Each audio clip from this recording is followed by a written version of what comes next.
talk about that in today's video. But before we get into it, make sure to give this video a thumbs up and don't forget to subscribe if you guys are new, and also comment down below who your dreadlock inspiration is. Now let's get into it. Gunna's locks are extremely maintained down by the roots, and that is done by twisting a gel, and that's how they get the nice sections and everything looks like it's laid nice and flat.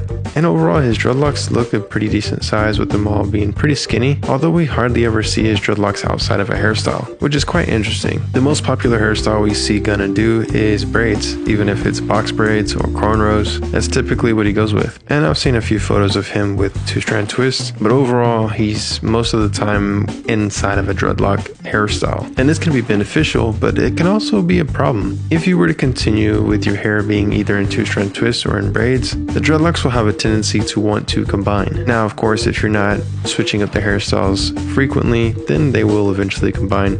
But obviously we do see him doing different hairstyles on multiple occasions. But there's a downside to that as well. The issue with doing hairstyles is that it can create tension at the roots, which many of you guys do know that if you create too much tension, it can result in hair loss. And that actually has a name, and it's called traction alopecia. And essentially what happens is too much tension gets pulled at the roots, which then causes the roots to swell, and then it essentially chokes out the dreadlock. Or in this case chokes out the hair, and then eventually of course the dreadlock as a whole. And this is why it's always important to find the sweet spot of doing hairstyles. Not only do you not want to create too much tension at your roots when doing the hairstyle, but you also want to give your hair a break in between hairstyles. And of course it's not always the case, but you want to do this as much as possible, because I understand doing two-strand twist and then you take them out to do another two-strand twist and it's just your form of maintenance. That's completely fine. Just remember, you don't want to create too much tension to where it's uncomfortable, because if things get uncomfortable at the scalp, that typically means that you're creating a problem, which then can result in traction alopecia, which then we all know now that that can result in hair loss, and nobody wants hair loss. And many of you guys have noticed as well that a lot of people that have had dreadlocks and now don't have them, there's two things that sometimes come out of it if they didn't treat their dreadlocks properly during the stages of them having dreadlocks. And here's a few of those things. Bleaching and dyeing the hair can actually result in damaging the roots, and also creating too much tension at the roots can also damage your scalp, and also allowing buildup, which can result in irritation at the scalp, can also be a problem. And we already seen that Gunna has done 2 of these with bleaching the hair and also doing a bunch of hairstyles creating tension at the roots. But I mean, his dreadlocks look completely healthy, and it doesn't look like he bleached his hair too much in order to get it that color,